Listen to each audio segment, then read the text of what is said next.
Bonding? O carry na rin sabihin na nag-date talaga sa Amerika sina Kim Chiu at Paolo Avellino. Yes, pinost nga ng Kim Pao fan ang photo nila ni Kim na magkasama sa Los Angeles. Super kilig talaga ang mga fans. Ang cute naman kasi ng photo na talagang para silang mga fan na nagpa-picture. Heto nga ang chika ng mga fans nila. Parang say ni Paolo, flexing his babe.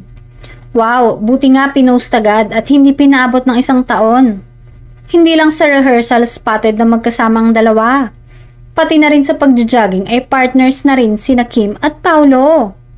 Samantala, pag-uwi nila sa Pilipinas ay magaganap naman ang official announcement ng unang pelikulang pagsasamahan ng Kim Pao.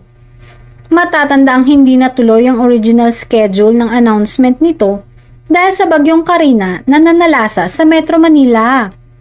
Ayon sa source, may temang romance at mystery ang unang movie ni Kim at Paolo bilang love team.